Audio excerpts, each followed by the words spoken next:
Hey, welcome back to another Black City Coffee vlog. In this video, let's go over this heat management approaching first crack video. So I was talking during the video, but you can't hear it because of the sound of the roaster, and it sounded terrible, and I couldn't fix it, so I'm just going to dub it, okay? All right, so this is Ethiopia Yirg. We're just about to approach first crack, and I'm going to show you how I'm managing the heat and really moving down, cranking down the fuel output so that I can control it, okay? So this is how I do it. There's many ways to roast coffee, okay? This is just how I do it. So I'm approaching here. We're almost going to breach 7 minutes, and I'm watching the ROL curve to see, what it's doing as it's driving along. I want to make sure it's steadily decreasing, right? And not crashing and not going too up, too down, making any peaks or valleys. So I want to make sure to control this heat, and I'll get down to, like I said, like really low, 3%, 2%, 1%, whatever. I'm looking at the flame, and it's kind of like cooking. So you can really finely adjust the flame by looking at the flame, moving that valve if if you have a roaster like me or whatever. But getting really down to control that heat. Now with me, I hit first crack at 375-ish, around that area.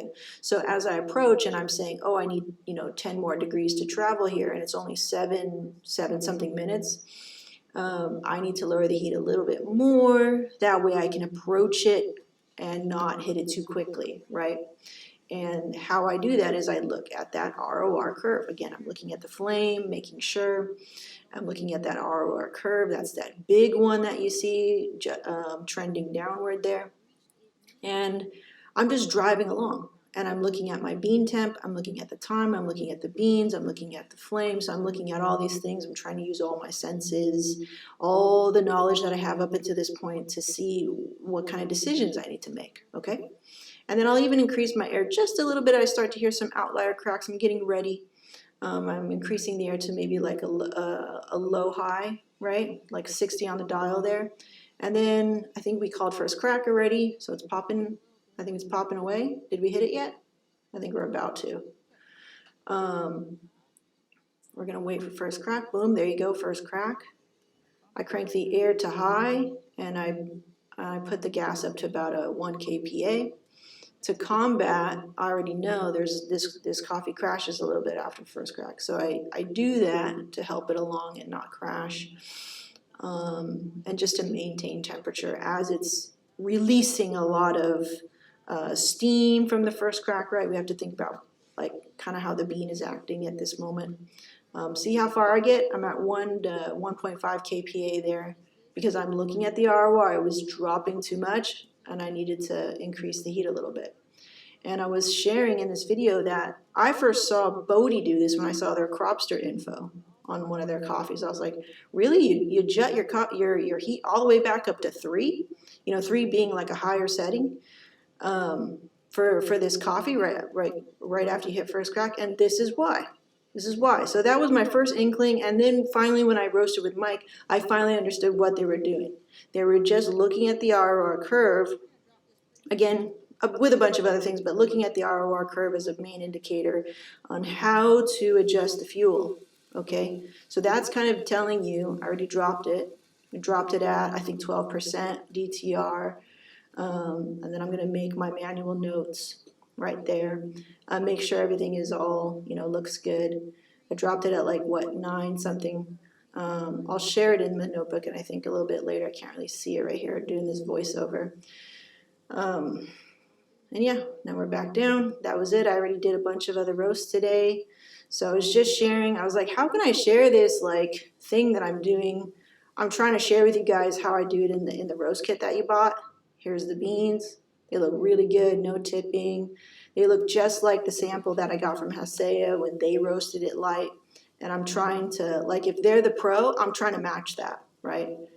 So here it is. Now it looks a little crunched up like this, and that's because I'm using this tablet in portrait mode. So I'm going to show you what it looks like in landscape mode. So you could see a better representation of the graph in terms of a nicely trending, downward sloping ROR curve, okay? So I'm going to show you that.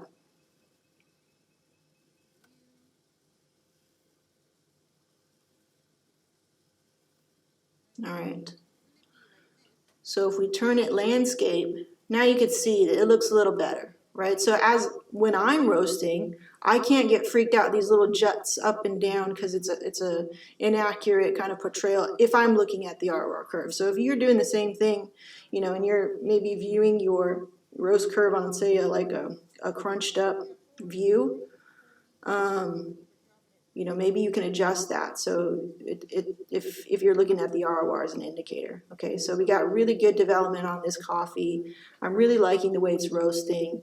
Like I said before in a previous video, I was really close. Like, I have a feeling I nailed it on this one, but we're gonna cup it and we're gonna see and make sure. I think in the end, we could go, I could blast it with a little bit of heat at the end, just a little bit, you know, before I drop it. And I think that would actually kind of like give it a little bit more pop. But I'm gonna see, you know, that's just my own personal roast theory. So that's, hopefully you guys kind of understand. This is, I'm just looking at, I'm looking at the heat, I'm looking at the ROR. Okay, follow up. So here are the notes. Okay. 360 charge, 144, 275 at the turning point, dry end at 338, about 300 degrees. First crack at 839, 372 degrees, dropped at 953, 385 degrees at 12%. I don't know why. I guess because roast curve is just a little delay there too, but that's fine. When I saw it, it was 12, and that's why you have to do your own notes. And then the loss that I calculated was 12.7%. Finally, I'm under the 13%, which I think will make a big difference. I think we can get this even lighter, maybe at 12 to really be very delicate. Ew. And we'll see. Let's keep pushing it. Like, see this range. Dropping it this early, or it feels early, right? To drop at 114 just feels weird sometimes. But yeah, looks good. Looks good.